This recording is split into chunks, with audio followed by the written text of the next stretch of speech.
ശുക്ലാംബരധരം വിഷ്ണും ശശിവർണം ചതുർഭുജം പ്രസന്നവദനം ധ്യായേത് സർവവിഘ്നോപശാന്തയേ. സരസ്വതീ നിൻ ചരണാരവിന്ദം ശിരസിൽ വെച്ചിതാ കുമ്പിടുന്നേൻ. പഠിച്ചതൊന്നും മറക്കാതിരിക്കാൻ വരപ്രസാദം തരികെൻ്റെ ദേവി. ഏകം നിത്യം വിമലമജലം സർവാദിസാക്ഷിഭൂതം ഭാവാതീതം ത്രിഗുണരഹിതം സദ്ഗുരും തം നമാമി. കൃഷ്ണായ വാസുദേവായ ദേവകീനന്ദനായ ച നന്ദഗോപകുമാരായ ഗോവിന്ദായ നമോ നമഃ. കർപ്പൂരാരുണകുങ്കുമാർച്ചിതപദേ ക്ഷീരാബ്ദിശോഭേ ശിവേ ഗായത്രീ കരുണാകടാക്ഷവിനുദേ കന്ദർപ്പകാന്തിപ്രദേ കല്യാണാഷ്ടസുരാർച്ചിതേ സുകവിദേ കാരുണ്യവാരാനിദേ മീനാക്ഷി മധുരാംബികേ മഹിമയേ മാം പാഹി മീനാംബികേ. ചക്രം വിദ്യാവരഗടഗദാദർപ്പണാൻ പത്മയുഗ്മം ധോർഭിർഭിബ്രൽ സുരുചിരതനും മേഘവിദ്യുന്നിഭാഭം ഗാഢോത്കണ്ഠം വിവശമനിശം പുണ്ടരീകാക്ഷലക്ഷ്മ്യോ ഏകീഭൂതം വപുരവധുവ പീതകൗശേയകാന്തം. നമോസ്തു ദേവ്യൈ ഭൃഗുനന്ദനായൈ നമോസ്തു വിഷ്ണോരുരസിസ്ഥിതായൈ നമോസ്തു ലക്ഷ്മ്യൈ കമലാലയായൈ നമോസ്തു ദാമോദരവല്ലഭായൈ. എല്ലാവർക്കും നമസ്കാരം. ശ്രീ ശങ്കരാചാര്യർ രചിച്ച സൗന്ദര്യലഹരിയിലെ 81 മുതൽ 85 കൂടിയ ശ്ലോകങ്ങളാണ് ഇന്നിവിടെ സ്മരിക്കുന്നത്. സർവത്ര ദേവീ നാമസങ്കീർത്തനം. ശ്രീ മഹാദേവ്യേ നമ. ഓം ശ്രീ ജഗദംബികായേ നമ. ശ്ലോകം 81. ഗുരുത്വം വിസ്താരം ക്ഷിതിധരപതി പാർവതി നിജാനിതംബാദാച്ഛിദ്യത്വയി ഹരണരൂപേണ നിദധേ അധസ്തേ വിസ്തീർണു ഗുരുരയ അശേഷാം വസുമതീം നിതംബപ്രാഗ്ഭാര സ്ഥഗയതി ലഘുത്വം നൈതി ച. ഗുരുത്വത്തെയും വിസ്താരത്തെയും ക്ഷിതി ധരപതിയും പർവ്വതരാജാവ് നിജ തൻ്റേതിൽ നിന്ന് ആച്ഛിദ്യ നിതംബ പ്രദേശത്തിൽ നിന്ന് തൊയ് നിന്തിരുവടിക്ക് ഹരണരൂപേണ സ്ത്രീധന രൂപമായിട്ട് നിദധേ തന്നു. അതത്തെ ഈ കാരണത്താൽ നിന്തിരുവടിയുടെ നിതംബ പ്രാഗ്ഭാര നിതംബത്തിൻ്റെ അതിശയം അശേഷാം വസുമതി ഭൂപ്രദേശത്തെ മുഴുവനും സ്ഥഗയതി മായ്ക്കുന്ന ലഘുത്വം ഭാരക്കുറവിനെ നയതി ച പ്രാപിക്കുകയും ചെയ്യുന്നു. അല്ലയോ പാർവതീദേവി, പിതാവായ പർവ്വതരാജൻ തൻ്റെ നിതംബ പ്രദേശത്തിൽ നിന്ന് ഗുരുത്വത്തെയും വിസ്താരത്തെയും എടുത്ത് നിന്തിരുവടിക്ക് സ്ത്രീധനമായി തന്നു. ഇതുകാരണം നിന്തിരുവടിയുടെ ഈ നിതംബ പ്രദേശം അതിശയമായ ഘനത്തോടും അതായത് ഗുരുത്വത്തോടും വിസ്താരത്തോടും വ്യാപിച്ച് കൂടിയതായി ഭവിച്ച് സമസ്തമായ ഭൂമണ്ഡലത്തെയും മറയ്ക്കുകയും ലഘൂകരിക്കുകയും ചെയ്യും. പർവ്വതരാജാവിൻ്റെ പുത്രിയായ പാർവതീദേവിയാണ് പരാശക്തി പ്രതീകമായി കവി പ്രകീർത്തിക്കുന്നത്. മകളുടെ വിവാഹത്തിന് കന്യകാദാനത്തോടൊപ്പം മകളുടെ കുടുംബത്തിൻ്റെ നിലനിൽപ്പിനായി പിതാവ് ധനം നൽകുന്ന വ്യവസ്ഥ പൗരാണിക ആചാരമാണ്. ഇവിടെ പർവ്വതരാജാവ് മകൾക്കായി തൻ്റെ അടിവാരത്തിന് സമാനമായ വിസ്താരത്തെയും ഗുരുത്വത്തെ നൽകി. അതുകാരണം ദേവി സമസ്ത ഭൂമണ്ഡലത്തെയും ഉൾക്കൊള്ളുന്ന വിധം വിസ്തരിക്കപ്പെട്ടു. അതുപോലെ സ്ഥൂലമായ ഗുരുത്വാവസ്ഥയോട് ചേർന്ന ഭാരവും സൂക്ഷ്മമായ ലഘുത്വാവസ്ഥയും ഭവിച്ചു. ശിവസംബന്ധമില്ലെങ്കിൽ ദേവിക്ക് സൃഷ്ടിയില്ല, സൃഷ്ടിയില്ലെങ്കിൽ ജഡതയില്ല. ശിവനുമായി ദേവിയെ കൂട്ടിച്ചേർക്കുന്നതാണ് വിവാഹം. ദേവിക്ക് വിവാഹത്തോടു കൂടിയാണ് ജഡത സ്ത്രീധനമായി ലഭിച്ചത്. അതാണ് വിസ്താരവും ഗുരുത്വവുമായി ഭവിച്ചത്. ശ്ലോകം 82. കരീന്ദ്രാണാം ശുണ്ഡാൻ കനകകദളീകാണ്ഡപടലീം ഉപാഭ്യാം ഉരുഭ്യാം ഉഭയമപി നിർജിത്യ ഭവതി സുവൃത്താഭ്യാം പത്യു പ്രണതികടനാഭ്യാം ഗിരിസുതേ വിധിജ്ഞേ ജാനുഭ്യാം വിബുധ കരികുംഭദ്വയമപി. കരീന്ദ്രാണം ഗജശ്രേഷ്ഠന്മാരുടെ ശുണ്ഡാൻ തുമ്പിക്കൈകൾ, കനക കദളീകാണ്ഡപടലീം പൊൻകദളിവാഴത്തണ്ടുകളുടെ കൂട്ടം, ഉപാഭ്യാം ഊരുഭ്യാം 2 തുടകളാൽ, പത്യു പതിയായ പരമശിവൻ, പ്രണതി ഘടനാഭ്യാം പ്രണയിക്കുന്നത് മൂലം കഠിനമായത്, ജാനുഭ്യാം 2 കാൽമുട്ടുകളാൽ, സുവൃത്താഭ്യാം ശോഭനമായ വൃത്താകൃതിയിലുള്ളത്, വിഭുധ കരികുംഭദ്വയമപി ഐരാവതത്തിൻ്റെ 2 മസ്തക കുംഭങ്ങളെയും, വിധിജ്ഞേ ഭർത്തൃശുശ്രൂഷയിലുള്ള പാടവം അസി വിളങ്ങുന്നു. അല്ലയോ വാരാഹിയെ, ഭർതൃശുശ്രൂഷാവിധിയിൽ പാടവം തെളിയിച്ച ദേവി, നിന്തിരുവടിയുടെ രണ്ട് തുടകൾ കരീന്ദ്രന്മാരുടെ തുമ്പിക്കൈകളെയും സുവർണമയങ്ങളായ കദളിത്തണ്ടിൻ കൂട്ടത്തെയും തോൽപ്പിച്ചു. അതുമാത്രമല്ല, പ്രതിദിനം സ്വഭർത്താവായ പരമശിവനെ നമസ്കരിക്കുന്നതുകൊണ്ട് കഠിനങ്ങളായും ശോഭനമായ വൃത്താകൃതിയിലുള്ളതുമായ നിന്തിരുവടിയുടെ രണ്ട് കാൽമുട്ടുകൾ ഐരാവതഗജത്തിൻ്റെ രണ്ട് മസ്തക കുംഭങ്ങളെയും നല്ലപോലെ വിജയിച്ച് വിളങ്ങുന്നു. ദേവിയുടെ പാതിവൃത്യനിഷ്ഠയും ഭർത്തൃഭക്തിയും ധ്വനിപ്പിക്കുന്നതാണ് ദേവിയുടെ ജാനുക്കളുടെ വർണ്ണന. പ്രതിദിനം ഭർത്താവായ പരമശിവനെ നമസ്കരിക്കുന്നതിന് ദേവിയുടെ കാൽമുട്ടുകൾ ദൃഢപ്പെട്ട് വൃത്താകാരമായി ഭവിച്ചു. കഠിനവും വൃത്താകാരവുമായ രണ്ട് കാൽമുട്ടുകൾ ഐരാവതഗജത്തിൻ്റെ രണ്ട് കുംഭാകൃതിയിലുള്ള മസ്തകത്തെക്കാളും മനോഹരമാണെന്ന് കവി ഉപമിക്കുന്നു. സ്ത്രീത്വത്തിന് കവി നൽകുന്ന സന്ദേശം ഇതിലുണ്ട്. മഹാശക്തിയായ ദേവി പോലും പാതിവൃത്യനിഷ്ഠയിലും ഭർതൃസ്നേഹത്തിലും വർദ്ധിച്ച പ്രാധാന്യം നൽകിയിരുന്നു. സ്ത്രീ ആയിരുന്നിട്ടും കാൽമുട്ടുകളാൽ പതിയെ നിത്യവും നമസ്കരിക്കാൻ കഠിനമായി ദേവി ഉപയോഗപ്പെടുത്തി.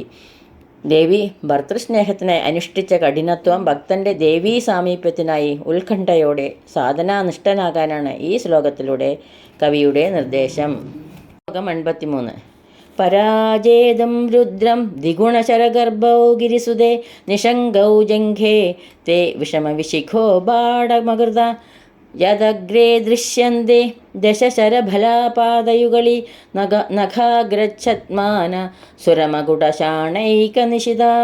വിഷമവിശിഖ കാമദേവൻ്റെ പരാജേതം രുദ്രം ശിവനെ പരാജയപ്പെടുത്തുന്നതിന് ദ്വിഗുണശരഗർഭൗ തൻ്റെ 5 ബാണങ്ങളെ ഇരട്ടിച്ച് നിറച്ചത്, ഗിരിസുതേ പർവ്വതപുത്രി, ജംഘേ കണങ്കാലുകളെ, നിഷംഗൗ ആവനാഴികളായിട്ട്, അകൃത നിർമ്മിച്ചു, ബാടം തീർച്ച, യദ് അഗ്രേ അവയുടെ അറ്റത്ത്, പാദയുഗളീ നഖ 2 പാദങ്ങളുടെ നഖങ്ങളുടെ അഗ്രങ്ങൾ, ഗ്രച്ഛദ്മാന വ്യാജേന വർത്തിക്കുന്നു, ദശശരഫല 10 ശരങ്ങളുടെ അർദ്ധചന്ദ്രാകാരങ്ങളായ അഗ്രങ്ങൾ, ദൃശ്യന്തേ കാണപ്പെടുന്നു.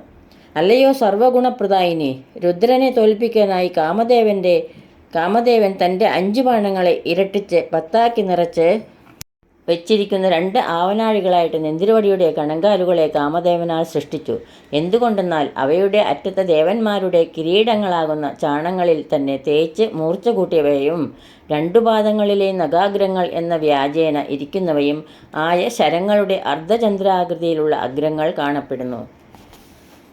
ദേവിയുടെ കണങ്കാലും കാലുകളിലെ നഖങ്ങളും കവി പ്രകീർത്തിക്കുന്നു. സൗന്ദര്യലഹരിയിൽ കാമദേവൻ്റെ ശത്രുവായാണ് ദേവിയുടെ പതിയായ ശിവനെ അവതരിപ്പിക്കുന്നത്. അങ്ങനെയുള്ള ശിവനെ പരാജയപ്പെടുത്താൻ കാമദേവൻ തൻ്റെ 5 ബാണങ്ങളെ ഇരട്ടിച്ച് 10 ബാണങ്ങളാക്കി എന്നാണ് ഭാവന. കാമദേവൻ തൻ്റെ 10 ബാണങ്ങളെ സൂക്ഷിക്കാനുള്ള ആവനാഴിയായി ദേവിയുടെ കണങ്കാലുകളെ സൃഷ്ടിച്ചു എന്നാണ് കവി ഭാവന. കാമദേവൻ്റെ സൃഷ്ടി ആയതുകൊണ്ട് തന്നെ ദേവിയുടെ കണങ്കാലുകളുടെ സൗന്ദര്യം വർണ്ണനകൾക്കും അതീതമാണ്. കാമദേവൻ്റെ ബാണങ്ങൾ സൂക്ഷിക്കാനുള്ള ആവനാഴിയുടെ ആകൃതിയിൽ ദേവിയുടെ കണങ്കാൽ നിർമ്മിച്ചു. ദേവിയുടെ കാൽക്കീഴിലാണ് പരിവാരങ്ങളായി ബ്രഹ്മാദിദേവകൾ എന്നാണ് പുരാണ സങ്കല്പം. ബ്രഹ്മാദിദേവകളുടെ കിരീടത്തെ ചാണക്കല്ലുകളാക്കി കാമദേവൻ തൻ്റെ 10 ബാണങ്ങളെ മൂർച്ച വരുത്തുന്നു. ദേവിയുടെ പാദസേവകരായ ബ്രഹ്മാദിദേവതകളുടെ സാന്നിധ്യം ദേവിയുടെ കണങ്കാലുകൾക്ക് സമീപം സദാസമയം ഉള്ളതുകൊണ്ട് ആവനാഴിയിലെ 10 ബാണങ്ങൾ സദാസമയം മൂർച്ചയേറി ശോഭിക്കുന്നു. മൂർച്ചയാക്കപ്പെട്ട 10 ബാണങ്ങളുടെ മുനകൾ ദേവിയുടെ 2 പാദങ്ങളുടെ നവാഗ്രങ്ങൾ എന്ന തോന്നൽ ജനിപ്പിക്കുന്നു. ശ്രീ ശങ്കരാചാര്യർ ദേവിയുടെ പാദവർണ്ണനയോടെ ദേവിയുടെ പാദപത്മങ്ങളെ ശിരസിലേറ്റുന്നു. ഭക്തനെ സംബന്ധിച്ച് തൻ്റെ ഉപാസനാദേവതയുടെ പാദത്തിനാണ് പരമപ്രധാനം. തുടർന്നുള്ള ശ്ലോകങ്ങളിൽ ആചാര്യൻ ദേവിയുടെ പരമഭക്തനായി ദേവിയുടെ പവിത്ര പാദങ്ങളെ പ്രകീർത്തിക്കുന്ന കവി ഭാവനയാണ് പ്രകടമാകുന്നത്. ശ്ലോകം 84. ശ്രുതീനാമൂർധാനോ ദധതി തവയൗ ശേഖരതയ മമാപ്യേതൗ മാത ശിരസി ദയയാ ദേഹി ചരണൗ യയോപാദ്യം പാദ പശുപതി ജടാജുടതടിനി യയോർലാക്ഷാലക്ഷ്മി അരുണഹരി ചൂടാമണിരുചി. ശ്രുതീനാമൂർധാന വേദശിരസ്സുകളായ ഉപനിഷത്തുക്കൾ ദദതി ധരിക്കുന്നു. തവ നിന്തിരുവടി യൗ ചരണൗ ഏതൊരു പാദങ്ങളെ ശേഖരതയ ശിരോലങ്കാരമായിട്ട് മമ എൻ്റെ ശിരസി അഭി ശിരസിലും ദയയാ ദേഹി ദയയോടുകൂടി വയ്ക്കണമേ. പാദ്യം പാദ പാദ്യമായ ജലം പശുപതി ജടാജുടതടിനി പരമശിവൻ്റെ ജടാഭാരത്തിലിരിക്കുന്ന ഗംഗാനദിയാകുന്നു. ലാക്ഷാലക്ഷ്മി അരുണഹരി ലാക്ഷാരസകാന്തി, അതായത് ചെമ്പഞ്ഞിച്ചാറ് ചാർത്തിയ കാന്തി. അരുണഹരി ചൂടാമണി രുചി, മഹാവിഷ്ണുവിൻ്റെ ചുവന്നതായ കിരീടത്തിൻ്റെ കാന്തി. അല്ലയോ ഐശ്വര്യസ്വരൂപിണി, വേദശിരസ്സുകളായ ഉപനിഷത്തുക്കൾ ശിരോഭൂഷണങ്ങളായി വഹിക്കുന്നതാണ് നിന്തിരുവടിയുടെ ചരണങ്ങൾ. ആ ചരണങ്ങളെ ദയോടുകൂടി എൻ്റെ ശിരസിൽ വെക്കണമേ. ഈ ചരണങ്ങളുടെ പാദ്യജലം പരമശിവൻ്റെ ജടാജുടത്തിലുള്ള ഗംഗാനദിയാകുന്നു. ഇവയിൽ അണിഞ്ഞിരിക്കുന്ന ചെമ്പഞ്ഞിച്ചാറിൻ്റെ ശോഭ മഹാവിഷ്ണുവിൻ്റെ കിരീടത്തിലുള്ള ചൂടാമണിയുടെ അരുണപ്രകാശമാണ്. ദേവിയുടെ പാദമാഹാത്മ്യമാണ് ആചാര്യൻ ഈ ശ്ലോകത്തിൽ പ്രകീർത്തിക്കുന്നത്. പരാശക്തിയുടെ പാദം അനുഗ്രഹകലയെ പ്രതിനിധാനം ചെയ്യുന്നു. പരയായതും ഗുരുവാകുന്നതും മൂർത്തിയായി ശിവയുക്തനാകുന്നതും ദേവി തന്നെ. ഗുരുമൂർത്തിയായ പരാഭാവത്തെയാണ് ഈ ശ്ലോകത്തിൽ ആചാര്യൻ വന്ദിക്കുന്നത്. ഈ ശ്ലോകത്തിൽ ദേവിയുടെ പാദധൂളിക ശിരസിലേറ്റാൻ വെമ്പൽ കൊള്ളുന്ന ആചാര്യനെയാണ് നമുക്ക് കാണാൻ കഴിയുന്നത്. ദേവിയുടെ പാദത്തെ ജ്ഞാനത്തിൻ്റെ ഉറവിടമായി ആചാര്യൻ വിശേഷിപ്പിക്കുന്നു. അതിനായി ആചാര്യൻ ഉപയോഗിച്ച കവി സങ്കേതം അത്യന്തം മഹത്തരമാണ്. വേദപുരുഷൻ്റെ ശിരസായി ഉപനിഷത്തുക്കളെ ഉപമിക്കുന്നു. അങ്ങനെയുള്ള ഉപനിഷത്തുക്കൾ ദേവിയുടെ ചരണങ്ങളെ അവലംബമാക്കുന്നു. ദേവിയുടെ ചരണങ്ങളെ തൻ്റെ ശിരസിൽ വയ്ക്കാൻ ആചാര്യൻ അഭ്യർത്ഥിക്കുന്നു. തൻ്റെ ജ്ഞാനവൈഭവത്തിൻ്റെ ഉറവിടം തൻ്റെ ശിരസിൽ നിലകൊള്ളുന്ന ദേവിയുടെ പാദധൂളിക എന്ന് ആചാര്യൻ ഇതിലൂടെ വ്യക്തമാക്കുന്നു. പരാഭാവത്തിലുള്ള ഗുരുമൂർത്തിയായ ദേവിയുടെ പാദപൂജ ചെയ്യുന്നവരാണ് ബ്രഹ്മാവും വിഷ്ണുവും ശിവനും. ത്രിമൂർത്തികൾ ദേവിയുടെ പാദത്തിനരികിൽ ദേവിയെ സേവ ചെയ്യുന്നു എന്നത് പ്രസിദ്ധമാണ്. ശിവൻ്റെ ജടാമകുടത്തിൽ നിന്ന് ഗംഗാപ്രവാഹവും പ്രസിദ്ധമാണ്. ദേവിയെ പാദസേവ ചെയ്യുന്ന ശിവൻ്റെ ജടാമകുടത്തിൽ നിന്നും ഗംഗാപ്രവാഹം ദേവിയുടെ പാദ്യജലമായി ഭവിച്ചിരിക്കുന്നു. സാധകൻ്റെ ശിരസിലിരിക്കുന്ന ദേവിയുടെ പാദം ഗംഗാജലത്താൽ നിരന്തരം ശുദ്ധീകരിക്കപ്പെടുന്നു എന്ന് കവി ഭാവന. ഇപ്രകാരം സാധകനും ഗംഗാജലത്താൽ ശുദ്ധീകരിക്കപ്പെടുന്നു. ദേവിയുടെ പാദത്തിലെ അരുണനിറം മഹാവിഷ്ണുവിൻ്റെ കിരീടത്തിലെ അരുണവർണ്ണമായ ചൂടാമണിയുടെ കാന്തി പ്രതിഫലിച്ചതാണെന്നാണ് കവി ഭാവന. മഹാവിഷ്ണു ദേവിയുടെ പാദസേവയിൽ നിവൃത്തനാണെന്ന് അർത്ഥസൂചന നൽകുന്നു ഈ ശ്ലോകത്തിൽ കൂടി. ശ്ലോകം 85. നമോ വാഗം ഭ്രൂമോ നയനരമണീയായ പദയോസ്തവാസ്മൈ ദ്വന്ദ്വായ സ്ഫുടരുചിരസാലക്തകവദേ അസൂയത്യത്തന്തം യദഭിഹനനായ സ്പൃഹയതേ പശൂനാമീശാന പ്രമദവന കങ്കേളിതരവേ. നയനരമണീയായ, കണ്ണുകൾ അതിമനോഹരങ്ങളായ, സ്ഫുടരുചി രസാലക്തകവതെ, അത്യന്തം കാന്തിയോടു കൂടിയ ചെമ്പഞ്ഞിച്ചാർ ചാർത്തിയത്. അസ്മൈ, എൻ്റെ, പതയോ ദ്വന്ദ്വായ രണ്ട് പാതാരവിന്ദങ്ങൾക്കും നമോവാകം നമസ്കാരം. ഭ്രൂമ പറയുക, പശൂന പശുപതിയായ,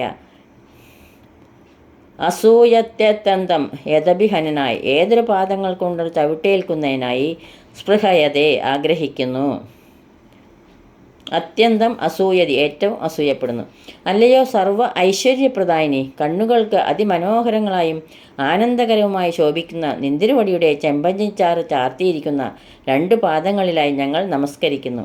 സ്തുതിവാക്യം പറഞ്ഞുകൊള്ളുന്ന നിന്തിരുവടിയുടെ പാദങ്ങൾ കൊണ്ടുള്ള ചവിട്ടേൽക്കുന്നതിനായി ആഗ്രഹിക്കുന്ന പ്രമദവനത്തിലെ അശോകവൃക്ഷത്തെക്കുറിച്ച് പരമശിവൻ ഏറ്റവും അസൂയപ്പെടുന്നു. ദേവിയുടെ പാദമഹിമയാണ് കവി ഈ ശ്ലോകത്തിൽ പ്രകീർത്തിക്കുന്നത്.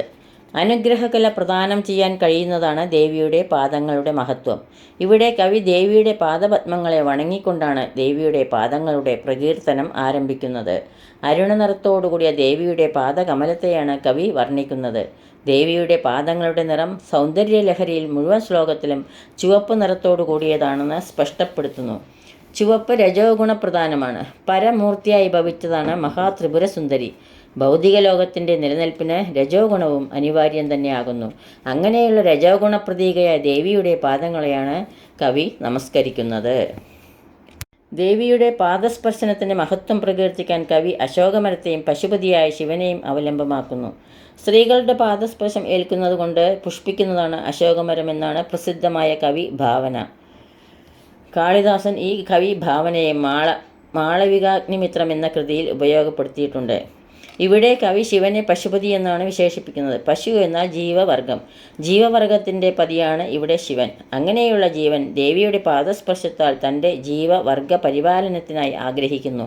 എന്നാൽ അശോകമരം പുഷ്പിച്ചിരിക്കുന്നത് കണ്ട പശുപതി അശോകമരത്തിൽ ദേവിയുടെ പാദസ്പർശം ഉറപ്പിക്കുന്നു. ദേവിയുടെ പാദസ്പർശം ഏറ്റതുകൊണ്ട് അശോകമരം പുഷ്പിച്ചു. ദേവിയുടെ പാദസ്പർശം ഏറ്റാലേ ജീവവർഗവും പുഷ്പിതമാകുകയുള്ളൂ. ഗണധർമ്മ വിശേഷത്തോടെ മഹാപ്രപഞ്ചം നിലനിൽക്കൂ എന്നാണ് ഈ ശ്ലോകത്തിലൂടെ ഇവിടെ അർത്ഥമാക്കുന്നത്. ഇതോടുകൂടി 85-ാം ശ്ലോകം ഇവിടെ പൂർത്തിയാവുന്നു. സർവത്ര ദേവീ നാമസങ്കീർത്തനം. ശ്രീ മഹാദേവ്യൈ നമഃ. ഓം ശ്രീ ജഗദംബികായൈ നമഃ. ഈ ശ്ലോകങ്ങളാവുന്ന അക്ഷരപ്പൂക്കൾ ആ ജഗദംബികയുടെ പാതാരവിന്ദങ്ങളിൽ ഭക്തി ആദരപൂർവ്വം സമർപ്പിക്കുന്നു. യദക്ഷരപദഭ്രഷ്ടം മാത്രാഹീനം ത്വയേദ്ഭവേത് തത്സർവം ക്ഷമ്യതാം ദേവി നാരായണി നമോസ്തുതേ. കായേന വാചാ മനസേന്ദ്രിയൈർവാ ബുദ്ധ്യാത്മനാ വാ പ്രകൃതേ സ്വഭാവാത് കരോമി യദ്യത് സകലം പരസ്മൈ നാരായണായേതി സമർപ്പയാമി. സർവം നാരായണായേതി സമർപ്പയാമി. സ്വസ്തി പ്രജാഭ്യഃ പരിപാലയന്താം ന്യായേന മാർഗേണ മഹീം മഹീഷാ ഗോബ്രാഹ്മണേഭ്യഃ ശുഭമസ്തു നിത്യം. ലോകാ സമസ്താ സുഖിനോ ഭവന്തു. ലോകാ സമസ്താ സുഖിനോ ഭവന്തു. എല്ലാവർക്കും ശാന്തിയും സമാധാനവും ഭഗവത് ഭക്തിയും ഉണ്ടാകട്ടെ എന്ന് പ്രാർത്ഥിക്കുന്നു. അതോടൊപ്പം ആ ദേവിയുടെ, ആ ജഗദംബികയുടെ കൃപാകടാക്ഷവും എപ്പോഴും ഉണ്ടാകണേ എന്ന് പ്രാർത്ഥിക്കുന്നു. സർവത്ര ദേവീ നാമസങ്കീർത്തനം. ശ്രീ മഹാദേവ്യൈ നമഃ. ഓം ശ്രീ ജഗദംബികായൈ നമഃ.